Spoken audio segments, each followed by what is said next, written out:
Welcome back to the Product Operations Summit. Before we get going with the next session, we'd like to take a moment to thank our sponsors for helping us bring this event to your screens. And don't forget, you can access even more content from exclusive articles and interviews to all past and future events on demand, as well as templates and frameworks by becoming a PLA member. Head on over to productledalliance.com for more info. Enjoy the next session.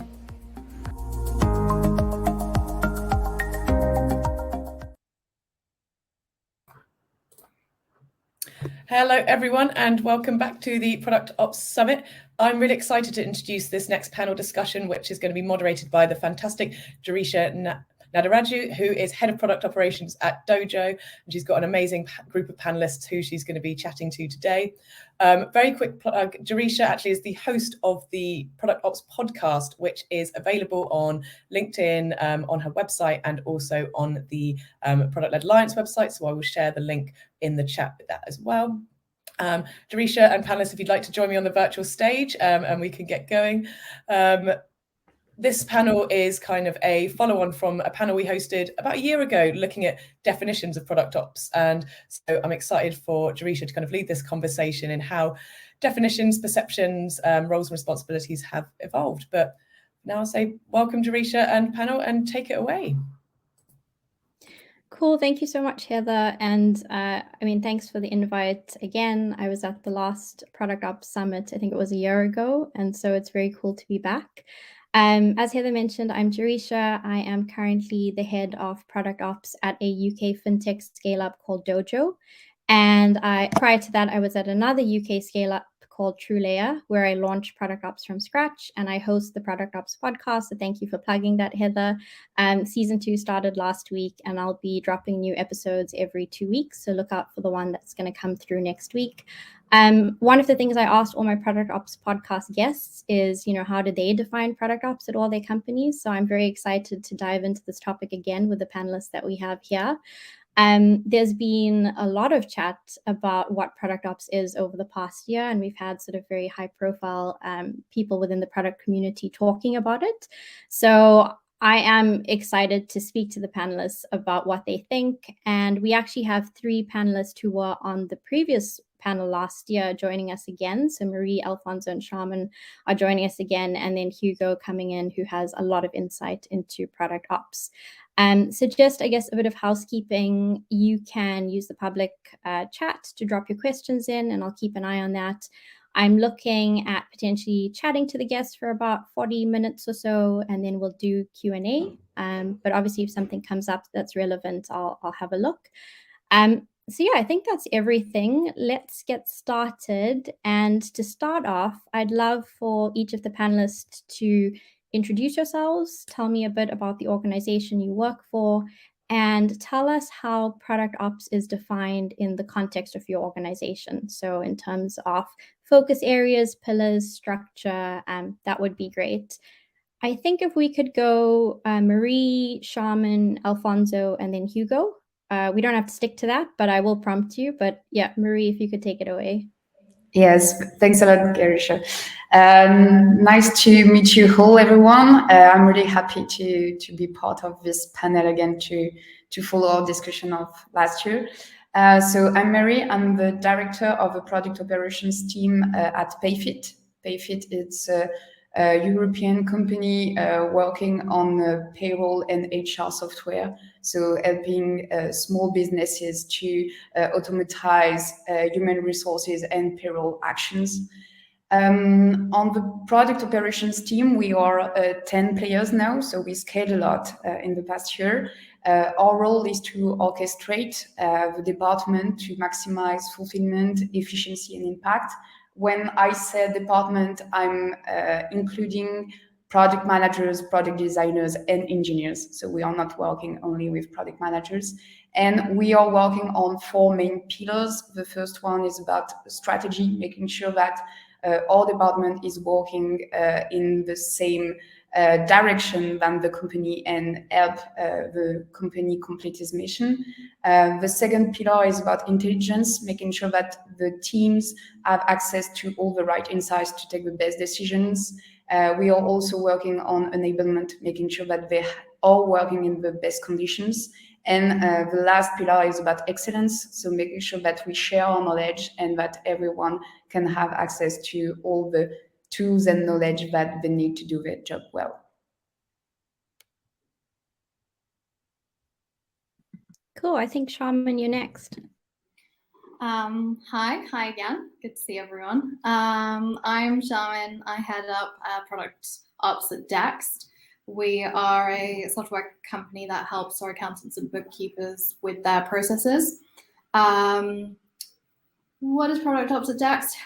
We have 3 pillars within product ops. We have sort of processes. How do we become the voice of customer? How do we make sure that we're listening to the voices of our customers? And then the third is around how do we bring the right insight from a data product usage perspective at the right time, and how do we measure success? It's definitely developed since the last year. We're focused mostly on processes when we first started product ops, and now we're looking at maturing the team. We are a small team, so there's only 3 of us. I say 3, but very mighty. And we are positioned in the product team, so we work with everyone from product managers to engineers to designers and researchers, but also have a very close tie to the rest of the business. So how do we bring that alignment from the rest of the business into product? So yeah.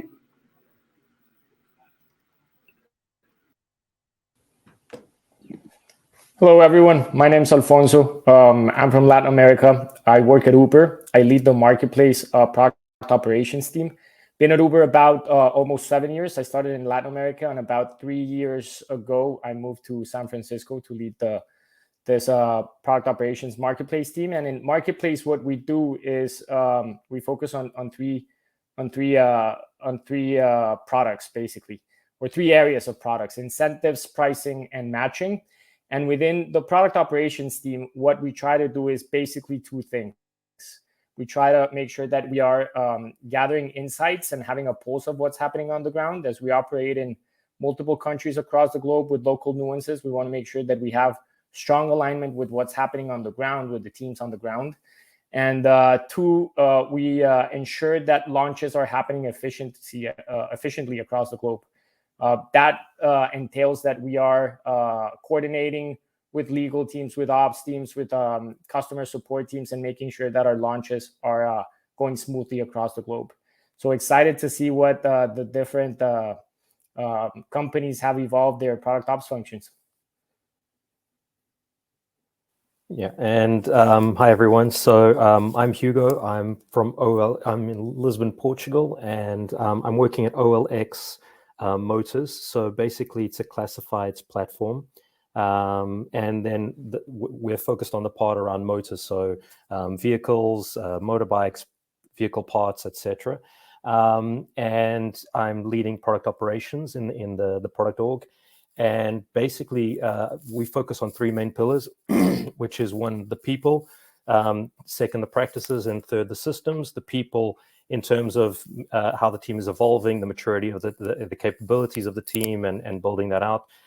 Looking at the practices, it's obviously finding issues in the way people are working, in the rituals, and trying to optimize that. And then in the systems, it's the underlying structures and frameworks and tooling, that the toolkit that is available for the product organization.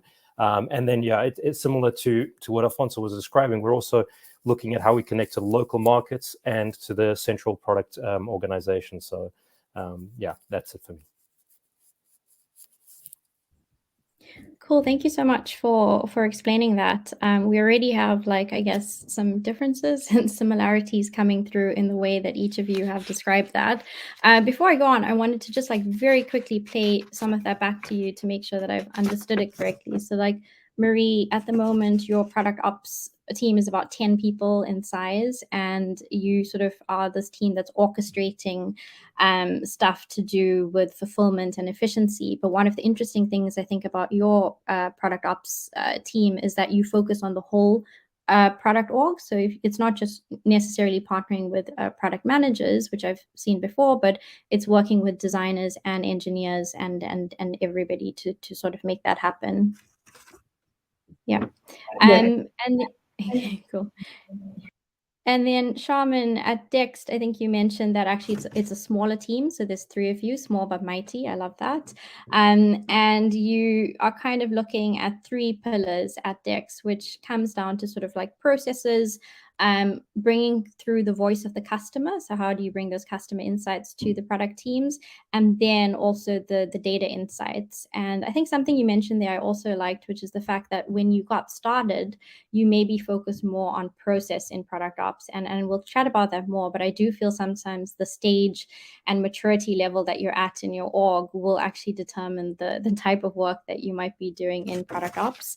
And then Alfonso, you were saying that at Uber, you know, kind of the 2 main things you try and achieve in your product ops team is surfacing insights from on the ground to the product teams that are building, which I guess is in a way, you know, trying to bring that voice of the customer through to the product team so they know what's going on, and then dealing with the launches. So this is something I've also heard people in product ops trying to tackle is how do you help with, you know, product releases and stakeholder management in putting through getting products out the door. And then Hugo, I think you said people, practices, and systems. Those are your 3 pillars. Yep. Exactly. Okay, cool. So there's lots of interesting differences and similarities. Before I go into that, I actually had a catch up with somebody on product ops on Tuesday, and something she asked me was around, because she's thinking about scaling the function, and as part of defining it, she was wondering how she should structure it. So before we move on to the next thing, I'd just be interested to find out, do you use an embedded model of product ops or a centralized one? So do you have product ops people in each of your pods or squads or whatever they are, or do you operate from the top and sort of help service everybody? Marie, maybe if we could just quickly ask you. Yes, so we have a centralized organization on our side. Centralized, cool. And Shaman, Hugo, Alfonso? Same as Marie. We're centralized. Yeah. At Uber, we operate a little bit differently. We have a decentralized team in the sense that I lead the marketplace team. There's another person that leads within the driver team and another person that leads, for instance, on the rider team. So we're decentralized at that level. And you were mentioning also the component of how we partner with PMs. We don't do one-on-one. We usually do 2-to-1 or 3-to-1. That way, we're able to support several teams, and we have better alignment with each or swim lanes with each product manager. Yeah, on my end, right now we're central, but in the future I see us potentially having some grouping by programs or by the pillars, but that we'll see what makes sense in the future. Okay, thanks for that. Yeah, I also chatted to somebody yesterday who was actually explaining like product ops versus product manager ratio, and they were talking about like having a 3-to-1 ratio, so or 1 product ops person per 3 product managers. So that's just interesting insight. I guess because we're talking about redefining product ops, it would be great to find out from each of you, especially because 3 of you were on the panel last year, how has the definition that you are now using in your organization, or how you are thinking about product ops, changed since last year? And obviously, Hugo, I know you weren't on the panel, but I'm sure maybe your mindset has changed, and I know you've also changed jobs, so maybe this has, you know, changed your perspective. If each of you could just explain what has changed, and if so, what kind of prompted that change in your thinking. Marie, if you could get us started again. Yes, I think 1 year ago we were like finishing the first age, what I call of product ops. It's for me the firefighter age, when you're just here to catch all the operational fires within the organization and try to put the energy to find a solution that fits everyone. During the year, I think we structured ourselves first with scale, like we doubled the team because we started the year at 5 people and we ended at 10. So we were 1 year ago more like a task force, but the same strengths and the same competencies. And then within the team, we have poles right now. So you have some people more around data, so more product ops analysts. You have project managers, mainly on processes, tooling. We have also program manager on really cross-transversal topics with also the other departments. I think one thing that didn't change is what drives us. So we are always working on organizational problem, and everything starts with that. So we are just putting more structure around it right now. Before it was more like, okay, there is a problem here and we are tackling it, but you don't have like the coherence between all the initiatives. It's just fires. And now we have more a strategy with the different pillars that we built along the year, and we have more long-term projects also with several steps, and you are already building a vision, which wasn't the case 1 year ago. And for the definition, yeah, sorry. Yeah, I was just going to say, so, it was kind of going from firefighting the problems, just kind of jumping in wherever you can to fix things, to now your evolution has been that it's more structured, and you are looking now at, data, whether it's project or program management, and tying everything back to sort of organizational problems. And that's been your evolution so far. Yes, exactly, yeah. Nice. And Charmin, on your side? Definitely very similar to Marie in the sense of there was a lot of firefighting at the beginning. I think because when we started Product Ops in Dext, it was still a new concept as a thing in the market. So as the market was trying to understand what Product Ops was, so were we. And so there was a lot of trial and error, a lot of discussion of who we were, what we were trying to achieve. But I think from where we were last year to how we've evolved, the core competencies and the reason and the vision for Product Ops hasn't changed much. It's more of the maturity of the operational excellence. So last year was very much about how to create the foundation of being able to, in the future, measure our success, understand whether we are creating the right roadmaps, planning correctly, go to market in the right way. So how do we build that foundation, not just within product, but as well as with the rest of the business, to make sure that whatever we do in the following years, we have that core ability to do that. And so I think not much has changed, but just what we're focusing on has, and that's about how do we know we're doing the right thing, and how do we make sure that we have insight into the market as well as our customers to create that perfect feedback loop, if you will, to know we're building the right thing and we're on track for our strategy. So process is still there, but it's more in the sense of just keeping the maintenance rather than building it from scratch. How do you know you're doing the right thing? Sorry, Charmin, you put that there and I was like, oh my gosh, this is so relevant. So how are you contributing to help to that? So are you asking more from the sense of Product Ops, whether we know we're doing the right thing? So we started with what are the questions that each of our stakeholders should be able to answer? And have we built the system and the feedback loop for those people to be able to answer those questions? And they should be then able to correct or keep on track with the future development, the initiative, the insights, etc. So how I see Product Ops as doing the right thing is, are we able to answer those questions? And have we brought that visibility back into the product as well as the rest of the business? We tried setting KPIs for ourselves, but it's very difficult to set KPIs that other areas of the business control. So yeah, answering questions is the one thing that we're doing at the moment. Cool, thanks for sharing that. And Alfonso and Hugo, how has your, I guess, definition or thoughts about product ops changed? Sure. So on our side, our principles haven't changed much. We have kept focused or try to get focused on those two areas.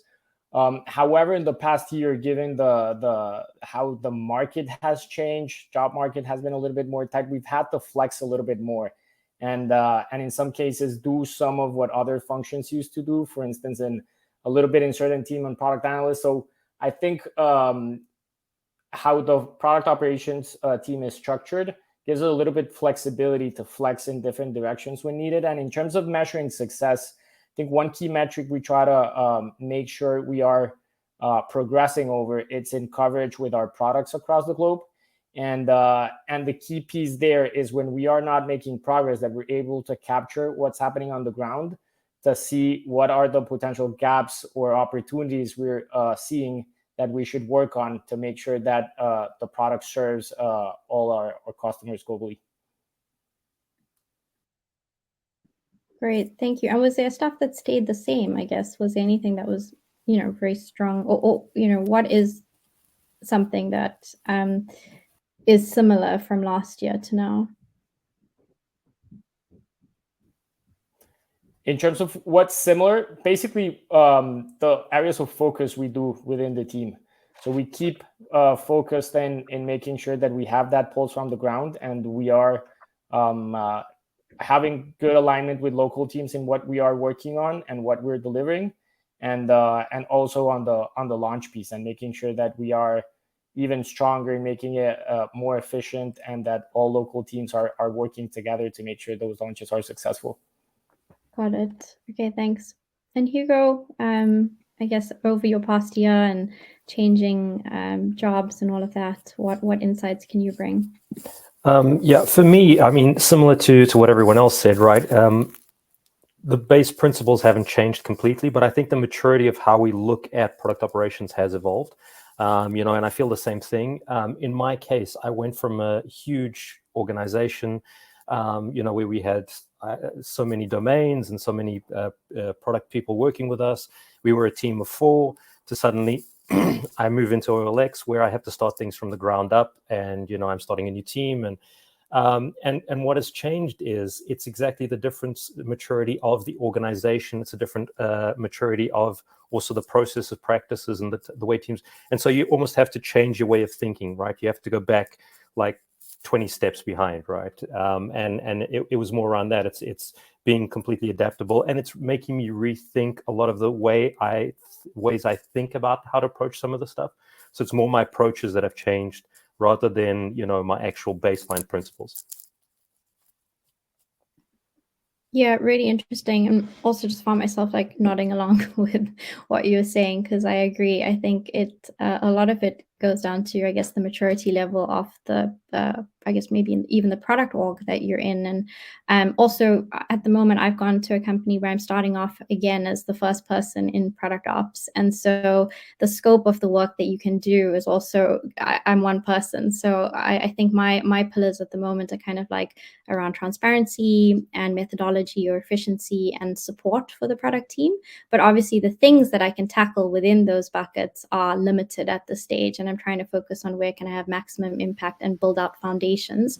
And obviously I expect the pillars to remain the same maybe in Q2, but the things that I can do in there will hopefully expand. So yeah, I think that is sort of similar to what you've all said. I guess to change tracks a bit, it'd be interesting. I don't know if you also felt this, but I often, in terms of like getting buy-in on product ops or talking to people who are not in product ops, I often get thrown the question, well, how is product ops different to product management? Like how is it different to X or Y or Z or whatever it is? Could any of you maybe just jump in and let me know, how is product ops, or how would you answer this question? How is it different to product management or other things that you've heard it being called? So effectively, like, what do you think is not in scope?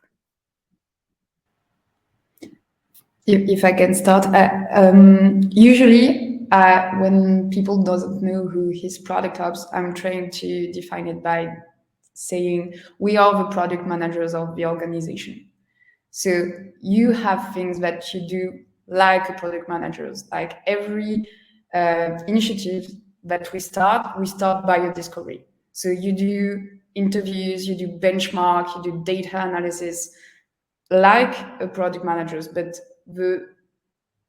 we are working on the organization, not on a product, but still we are making something evolving. We try to understand the problems and we try to define the best solution. So even in the definition phase, we took some framework for product management, such as brainstorming workshop, defining user journey, user stories, personas.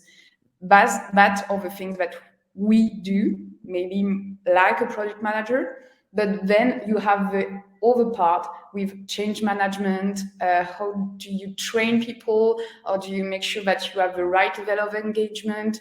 How do you make sure that something is really deployed with some proof of concept and everything? It's more, it's closer to project management for me than product management. And we have a kind of methodology in between both, like some of it is product management, some of it is project management, but we are kind in the same role as a product manager, but just we don't work on products, we work on organization. Yeah, that's great insight. Can I actually, because we have an audience question that relates to what we're talking about right now. One of the questions was around what's the difference between product ops and agile coaches? And I don't know, I think Hugo, did you mention you worked in an org with agile coaches before? I'm not sure if you want to just jump in and give your thoughts on that. It's a complicated conversation, but my feeling in general was that, and people are going to hate me saying this maybe, but agile coaches have a tendency of adding complexity and actually adding processes and you know, they're trying to make things agile, but then they start adding in a whole bunch of rituals and stuff like that. And they usually focus a bit more on engineering, right, as a discipline. On our end, we try and look at it in terms of the principles and the general impact of the organization, right? So we think of the organization, we don't think about just the delivery of the product, we think about how the organization as a whole functions and connects to other disciplines and how it connects amongst itself. Even our approaches, right? Like Mary was saying, we bring, you know, PM, we bring product management processes here. We bring maybe some design thinking processes, even change management, right? And so we bring in these different processes. They've looked at agile processes and they're looking at agile Scrum and they think that's their world, right? And so I hate to say it, but I feel it's a more expanded view of the things, and that usually helps reach more.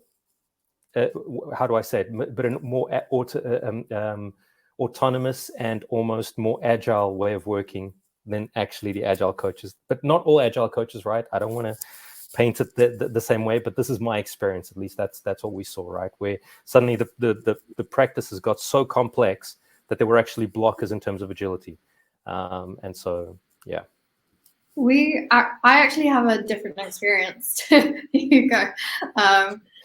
Which is super fascinating because we have an agile ops team who within there have agile coaches, and I see them as our arm to the R&D organization as well as the rest of the business in terms of how we work.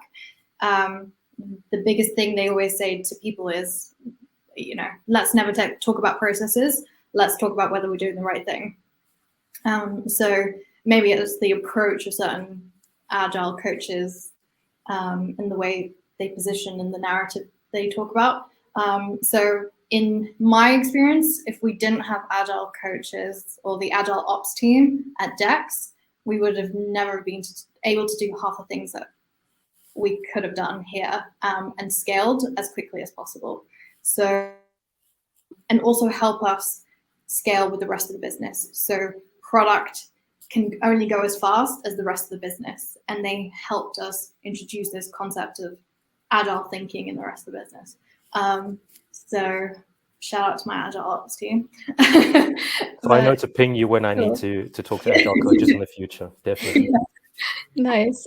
Hugo, I mean, Alfonso, I don't know if you want to just weigh in on either, product ops relative to product management or Agile or other definitions that you've heard. Sure, I can chime in. So we don't have Agile coaches, but definitely a key thing we try to make sure is that we have proper alignment with product managers. And what we think is that product managers are usually defining the requirements from the product, working directly with the product build-up process with engineering, data science, and design. So that internal management and product vision carving is done by product managers. And we make sure probably more that outer management in terms of making sure that what we need to make sure that we are taking into account for that product vision is being captured, and that we're also having the proper alignment in what we're rolling out. So I would say those are like the key elements in our side that to make sure that we have a good swim lanes with product management. Naturally, when there's like staffing issues, we flex a little bit more here and there to make sure that the overall team is in a good spot and that we are moving forward in what we need for the overall team. Yeah, those are all great views. I guess just on the Agile one, because I'm in an organization now where I'm working with Agile for the first time, and I'm coming in as first product ops, and there's an established Agile coaching function in there. And I'm finding it, I'm sort of partnering with our head of Agile coaching and, working with him on a lot of my initiatives. And I guess maybe similar to you, Shaman, as I start off, having Agile coaches embedded in teams is actually helping with, if we want to implement a roadmap tool or to spread the message, basically. So I don't know how that will change as the team and the function grows in maturity. But for now, it's sort of a good partnership. So I'm going to move on to the next question, which is probably, maybe topical at the moment. So we've had quite a lot of high-profile product leaders stepping up recently to talk about product ops and weigh in and give their point of view on what they think product ops is and how it's defined, and potentially what are good definitions of product ops and what are like bad definitions of it. One of the articles that I read recently was Marty Kagan's, sort of where he gave the 6 different versions of product ops. And I'd love to get your thoughts on this as to whether you think some of the narrative around it is sort of helping or hindering product ops. And do you have any opinions on some of the definitions that have been thrown out? Maybe Hugo, to get us started. I think it's a mix, right? So it's good that people are talking about it because it does give us more attention. It starts getting product orgs thinking about product operations as a whole. The problem is it's when it's approached in a way as in thinking about the ideal product organization or thinking about the ideal product leaders, right? Or it's assuming that if you have product operations, you're saying that the product leadership was bad, in that sense. And I think that's very dangerous. But for example, talking about the Marty Kagan article, I love the way he broke it. There's 2 points that he made there that were very interesting, which was one, obviously the types of product operations that should or that are existing out there. And he covers that point then in detail, which is, they're covering up what product operations in other roles, right? So we want to hire delivery managers. Let's put it in product operations. We want to hire, I can't even remember the other roles, but there's a whole bunch of them, right? And they put it all under product operations. And so what it does is it actually muddies the water of what is product operations and the principles. And you see that happening in various disciplines where people are hiring for the wrong role. And that's dangerous. But then it's this whole thing of we're just administrative or we're just there to fill in holes or just do the work, right? And it's like, no, we're there. And it's one of the things, and he puts their force multiplier, but he doesn't actually explain that in more detail, right? And it's like, it's exactly that. It's making the product org more structured, more powerful, right? It's about giving these infrastructure. And so I think we have to be careful about it, and there's various articles, there's various things. It's like even the whole thing around data, right? Are we suddenly the people who are putting data and organizing data? And it's like, but then what does the data team do? What is if we're looking at how we make decisions with the data, how it connects to the work we're doing in terms of the product org, that's maybe on our end. So we just have to be careful, right? Because it starts mixing up all the things, and then suddenly we are doing this where we're handling data, we're handling research, which Research Ops does right now. We're suddenly defining a whole bunch of other things. And we just have to be careful about that. Yeah, great points there. And obviously we've referenced Kagan's article. I think someone put a link in, but there have been other people who've spoken about product ops. And also, I guess, generally, if you've come across definitions of product ops that maybe frustrate you, also just, talk to that and sort of clarify, what you think it should be.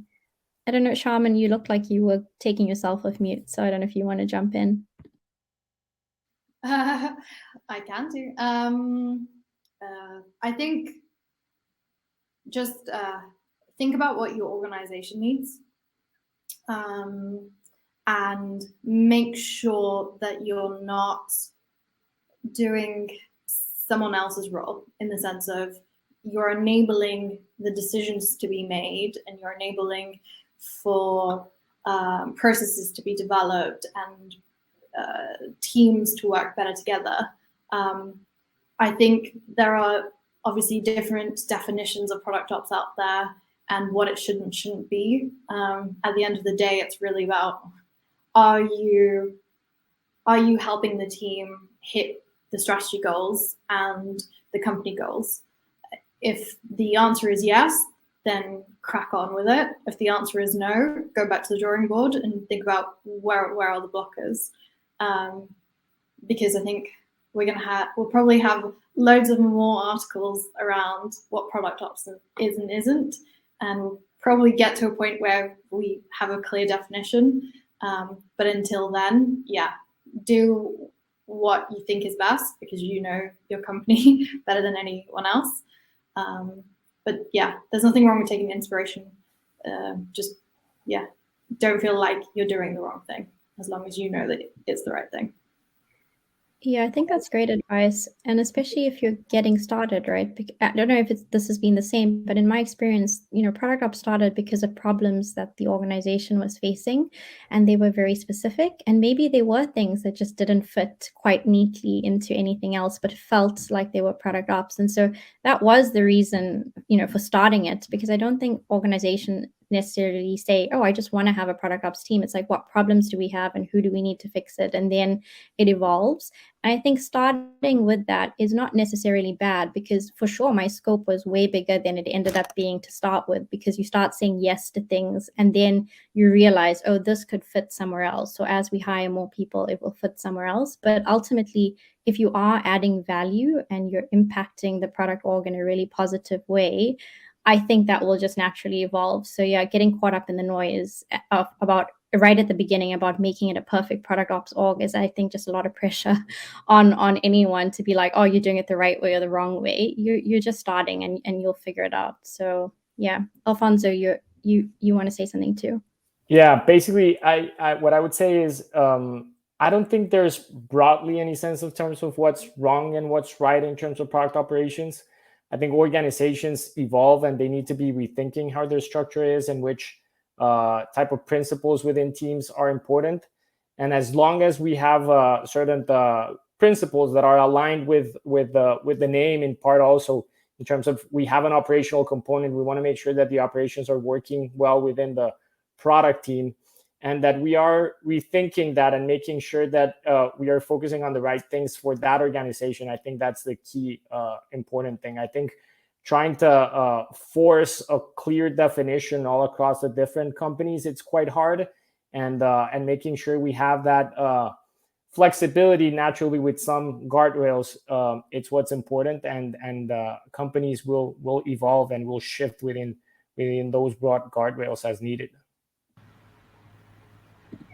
Yes, completely aligned with Alfonso. It's really hard to have a common definition, and I especially don't like the definition output based, because you talk about solutions, but we are here to answer problems, and you have a wide range of solutions to different problems. So it can be process, it can be tool, it can be training, it can be we don't know. And also, for me, each product ops organization defines themselves by the gaps you have in the organization you are serving, and it may evolve also with the company. So the company that you had 1 year ago doesn't have the same gaps, if you do your job well, than the year after. And I've seen along the year that some of the scopes that we had before are not our scopes anymore, because the organization grew, you have new people coming, and also you have new problems, and you are shifting from one to another. And I really prefer to have a definition based on missions and outcomes rather than outputs, because I think it's the wrong way to deal with that. Yeah, great advice. I was actually going to ask you as the next question, what advice do you have for someone who's thinking about setting this up, and defining it for the first time? But I think you all kind of touched on it, which is great. We also have so many questions in the chat, so I'm going to ask you one more question, and then we will go through to audience cues so that we get them addressed. As a final question, I just want to ask you, if you had to give a one-liner definition to somebody about what product ops is, and they're not necessarily in product ops, what is your one-liner that you would do? I guess whoever is ready, throw it out there and start it. I think I will say that we are the product managers of the organization, and we are building the operating system of the department in order to make sure that we are as fulfilled, efficient, and impactful as possible. Nice. I can go next. I would say our focus is in two things: making sure that we have good alignment with our local teams and capturing those dynamics happening on the ground, and two, efficiency, that we're having efficient launches and having an efficient organization in terms of our rollouts. I'm going to cheat and actually do a +1 on Marie, because I love the concept of being product managers of the product org. And it comes back to what is product ops and what it isn't. It's being the product manager and identifying the problems and the use cases. So yeah, I love that. Yeah, I'm also gonna kind of +1, because it's exactly that, thinking of the product org as a product, and we're the product manager. And then, one of the things I like to say is we help to unlock the superpowers of the product organization. And that's basically it. We're helping the leadership to unlock that. So identify where we can be better, where we can improve, and yeah. Awesome. Thank you for that. So I'm going to run through as many questions as we can. Maybe we don't all answer them, and I'll just throw it, whoever feels like they can answer it, just take yourself off mute, and we'll get them going. And obviously add in if you have anything. But one of the questions that was quite popular was around, do you have other ops teams in your organization, like sales ops, engineering ops, etc.? And how does collaboration look like with those teams? Go. Yeah. So at Payfit, we love ops. So we have a lot of ops. You have growth ops, customer success ops, finance ops, design ops, DevOps. So a lot of ops. And we are, so it depends with which ops team we work the most, but we try to have project in common when it makes sense. So really like co-leading projects, especially I was thinking about everything around voice of customer. We work really closely with customer success ops in order to do so. We work a lot with finance ops, with everything around like P&L, ROI, because you need to have their support. They have the data, they have the knowledge. So it's really like making sure that we give visibility on all roadmaps and we align on the project that we want to tackle all together, and a lot around co-leading projects. At Uber, we also have operations. It's a great partner for us. We also have ComOps, who handle also the support relationship with our customers, and we try to partner strongly with those teams. When we're doing rollouts, we need to make sure that we have the proper notes of support to our customers, and we are solving the day-to-day problems they encounter.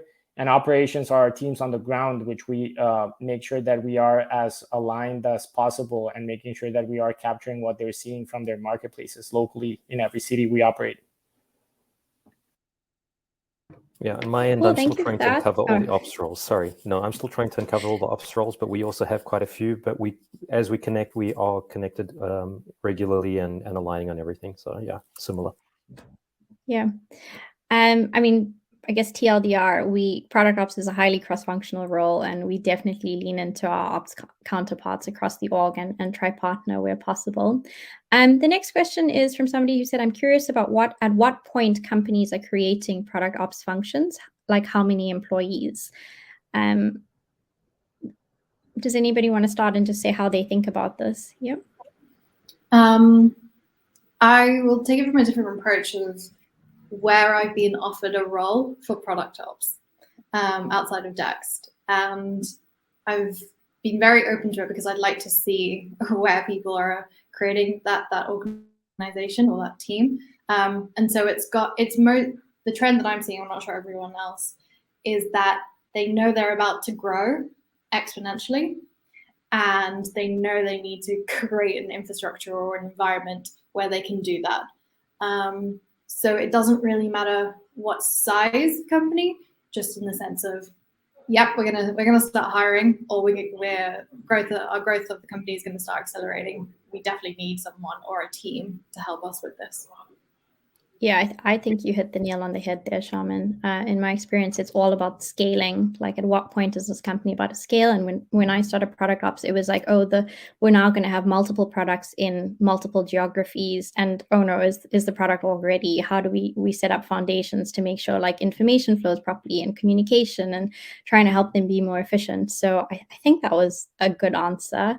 Unless anybody has anything else to add, I'll move on to the next one. Cool. The next question, maybe this was to you, Marie. It was around product manager of organization as opposed to products, was a good answer. I see value in this role being a partner to a person in a role of someone who loves product managers, owners, but having both, is this a partnership only found in larger organizations? In smaller startups or SMEs, are you seeing product ops with SME product owners and no head of product management, or both? So I guess they're trying to ask a bit around the structure with product ops, product managers. And another question that we've had is sort of, who does product ops report into? So not necessarily for you, Marie, but whoever wants to take Okay. that. I try to answer. So for my part, I'm currently reporting to the VP product, but I will be reporting soon to the CPO. I think it's kind of link of the previous question. When do you start product ops? For me, it's really when you are starting to scale really fast and you have some problems linked to standardization of practice. And where you have too many information, too many clients, too many people, and we need to have something standardized. And I'm not sure, I never saw a company with product ops without a product leadership. So maybe it can work. I don't know. For me, I'm more seeing myself and my team like the right end of the product leadership. So I don't imagine the role without a product leadership, because we are really the ones that make what they are strategizing possible by catalyzing our effort. And we do it in co-construction with product managers, product designers. Like, they are really part of our projects. So it's really a collaboration with them, but we are really making sure that the plan that we build is really related to what the product leadership has in mind. So I don't have an example of product ops without product leadership, but maybe it can work. Yeah. I guess before you jump in, Hugo, I'll just say that I did chat to a product ops team recently at a largish company where their product ops team actually sits under ops. So they go in and they're viewed more as like a neutral party within the organization with the things that they do. So it makes sense for them to be in ops. But yeah, I've seen 2 examples of that. And I'll chime in there. Just at Uber, for instance, we reported in the past to the operations team. And 2 years ago, we shifted to the product organization.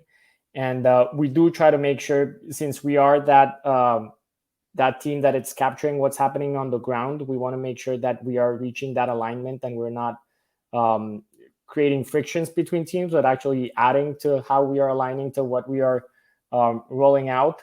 So I relate to that concept of being a neutral party. I don't think reporting to either side should damage that potential like neutrality or ability to help on both sides. What has allowed us to be in the product team is to be much more connected to what we're building and what's happening, and making sure that we're in the room with the rest of the team that it's actually building. So I think it's been helpful to be within the product organization instead of the operations team. Hugo, I think you wanted to add to that. Okay. Well, it was very similar to what was already answered. I'll throw the next question to you, which is people were curious to know what tools we use to organize, especially if we're managing things like product launches. Do we use Jira, Confluence, or other types of tools? So I feel like you're an advocate, or you've seen a lot of different things and reviewed them recently. I think it depends on the organization, right? So obviously most of the teams out there are using Jira and Confluence for their day-to-day. But for example, I love using Miro. I love using spreadsheets. I know it's kind of strange because I actually come from a design background. But I love using spreadsheets. I love collecting data and start pattern matching, these tendencies and things like that. What else? I mean, it all depends. For example, I've seen some teams using Double Loop for release reports because it has that option there, and so they're doing releases through Double Loop. It all depends on what we're using. I mean, there's also the portfolio management tools that you might be using, connecting the data. There's OKR tools. It all depends on what's needed, depending on the organization, right? So yeah, you build up that toolkit as you need it, and then also don't be scared to deprecate some of the tools when you find that they're not being used anymore. I think a lot of organizations invest a lot of time in implementing something, and then you turn around and say, well, actually, it's not helping anymore. And yet we all keep it, and we all have to go through the process of updating it and doing everything. It's like, no, just throw it out the window. It's okay. Put in something new. But yeah. Anyone else using other tools? Any other favorite tools that people want to shout about? I think if you're early on in your product ops or even in the product org, and potentially don't have a budget, Airtable is such a good, useful, quick. It's kind of your spreadsheet, but a little bit more dynamic and a little bit more UX friendly or better looking. So when I started product ops, I was definitely using Airtable. No longer using it, and more Jira and Confluence. But yeah, if you don't have the budget and you kind of don't know what process you should be putting into place, start scrappy and just take it from there. At Uber, as for Hugo and Charmin, Jira has also been a great partner for us in terms of a tool to make sure that we are having that organizational component.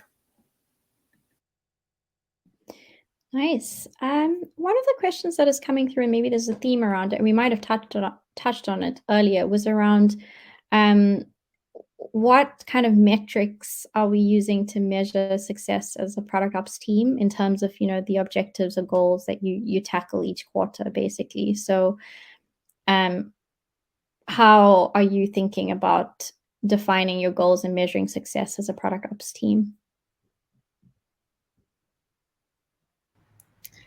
It's if I can start, it's a question that comes up frequently when I'm talking about my job, because we are working mainly on organizational topics and human topics, so it's kind of difficult to have a real set of KPIs super clear. I think the first KPIs that we really check quickly are all the fulfillment surveys.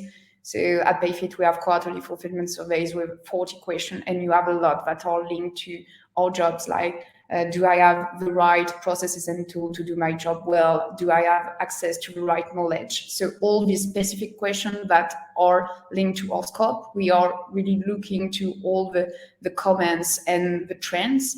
Then you have operational KPIs linked to excellence. So the percentage of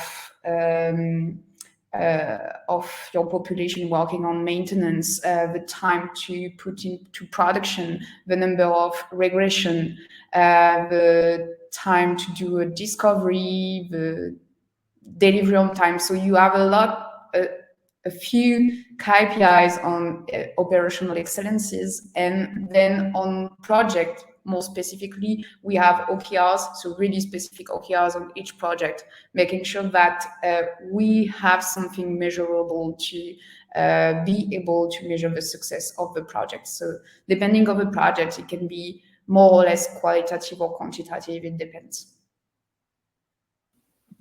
On our side, I think I mentioned it earlier, but one of our key KPIs is coverage. That gives us a sense in terms of how broadly the product is adopted across the globe. And not necessarily like to bulldoze the product and just push it across, but making sure that according to those metrics, we're able to take a step back and see, like, why aren't we in those regions? What are the potential gaps? Do they make sense or not? And in certain cases, sometimes it comes with certain restrictions or customizations that are required for markets, and that we principally think if we should do them or not, given the scale at where we're at. So that has been a quite useful metric for us, but it has to be taken with a grain of salt and not make sure that we are just trying to bulldoze products across the globe.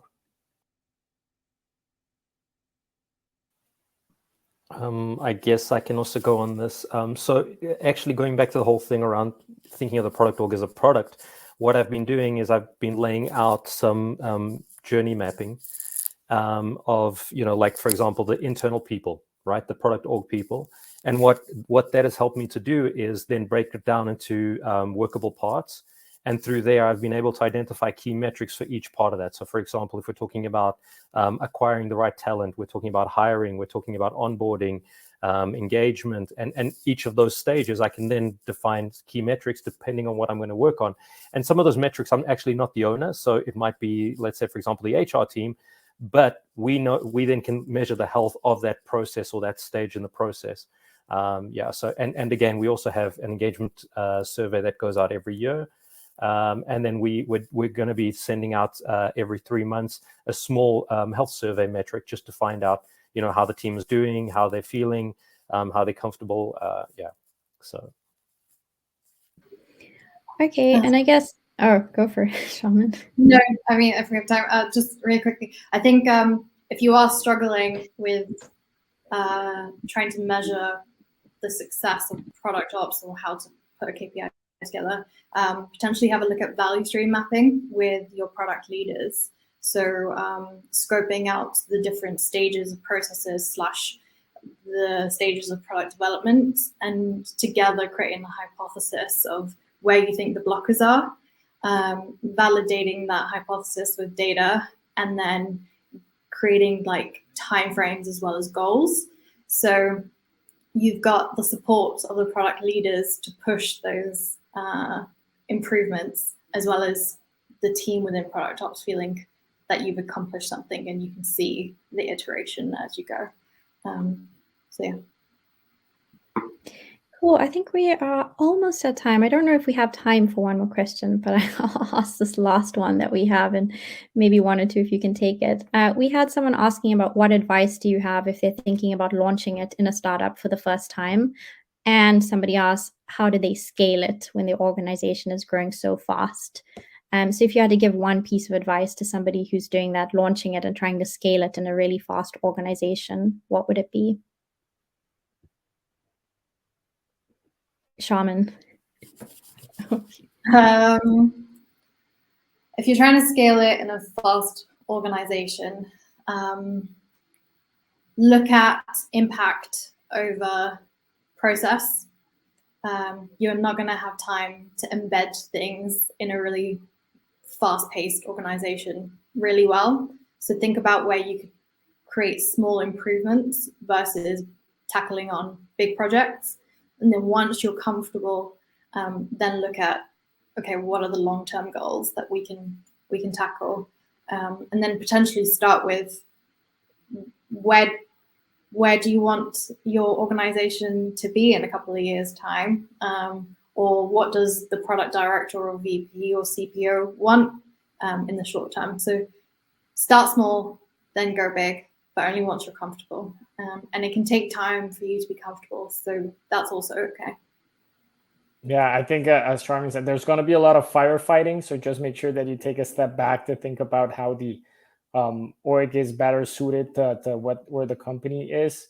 And it was great joining. And we have positions open also at Uber. So everyone interested, please make sure to look at them or ping me. And thank you, Garisha and Heather, for the opportunity to join.